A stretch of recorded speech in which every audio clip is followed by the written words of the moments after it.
तो हम लोगों ने पिछले मॉड्यूल्स के अंदर ये भी देख लिया कि फैक्टर प्राइस इक्वलाइजेशन के थ्रू जो आपके पास रिलेटिव प्राइसेस हैं उस पे क्या फ़र्क पड़ रहा है। अब जो नेक्स्ट जो सेक्शन है वो हम थोड़ा सा over the period of time जो चेंजेस आती हैं फैक्टर प्राइसेस के अंदर एब्सोल्यूट फॉर्म के अंदर, उसको भी थोड़ा सा स्टडी करने की कोशिश करते हैं। तो यहाँ पे फिगर जस्ट मैंने इस वजह से साथ अटैच कर दी है ताकि अगर रेफरेंस देना हो तो इजीली यहाँ पे यूज़ हो सके। Equalization of absolute factor prices means that free trade, international trade, also equalize the real wage for the same type of labor in the two nations. That is very important. And the real rate of interest for the same type of capital in the two nations. अब इस point को समझने के लिए हमें फिर दोबारा इसके एजम्पशंस के साथ वापस जाना पड़ेगा और वहाँ पे होमोजेनिटी की हमने बात की थी। तो लेबर इज़ होमोजीनियस, इस चीज़ की बात की थी। तो हम ये कह रहे हैं कि इंटरनेशनल ट्रेड की वजह से जो है वो आपके पास जो सेम टाइप की लेबर है उनकी रियल वेज भी जो है वो सेम होती चली जाएगी अगर उनकी स्किल्स और उनकी प्रोडक्टिविटी वो अगर सेम है। तो वहाँ पे जो हम लोग रियल वेज को जब भी स्टडी करते हैं तो हम इसको प्राइसेस के कंपैरेटिव स्टडी करते हैं, क्योंकि अगर आपने इस डायग्राम के ऊपर भी अगर आप देखें तो over the period of time दोनों में चेंज हो रहा है। वाई भी चेंज हो रहा है और पी भी चेंज हो रहा है, प्राइसेस भी चेंज हो रही हैं और वाई नहीं डब्ल्यू चेंज हो रहा है। बेसिकली डब्ल्यू भी चेंज हो रहा है over the period of time और प्राइस भी चेंज हो रही है। तो अगर ये जो लेबर है वो अगर सेम क्वालिटी की है इन बोथ नेशंस तो आपके पास उनकी रियल वेज भी आपस में बराबर होगी। एट द सेम टाइम अगर कैपिटल भी सेम है, सेम क्वालिटी का है, तो वहाँ पे आपके पास कैपिटल भी जो है उसकी प्राइसेस भी सेम होंगी। अब ट्रेड इंटरेस्टिंग एक जो अगर आप देखें इस पर्टिकुलर थ्योरम के अंदर वो इंटरेस्टिंग रोल प्ले कर रहा है, क्योंकि इस थ्योरम ने ये अज्यूम किया था कि आपके पास लेबर मोबाइल है, आपके पास labour and capital in fact both are mobile within a nation but they are immobile outside और बिटवीन द नेशंस।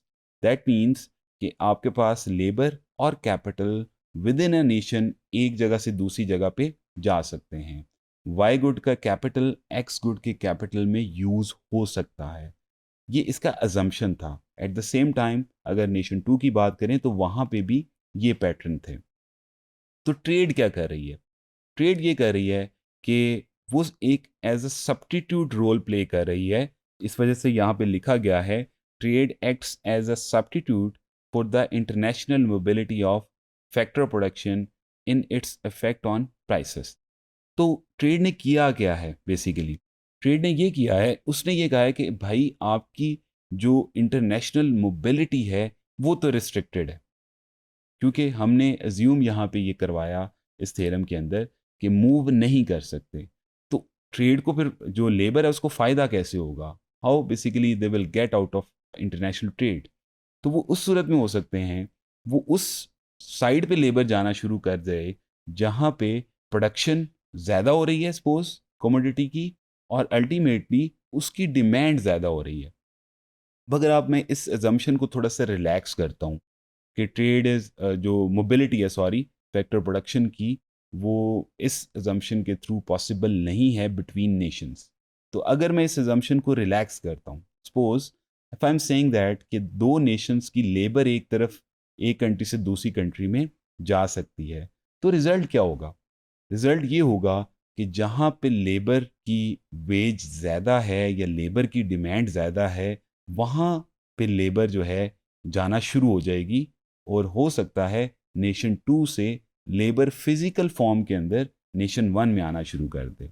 जो रियल लाइफ के अंदर अगर आप देखें तो बहुत से जो लोग हैं किसी एक नेशन के दूसरी कंट्रीज़ के अंदर जाके काम कर रहे होते हैं।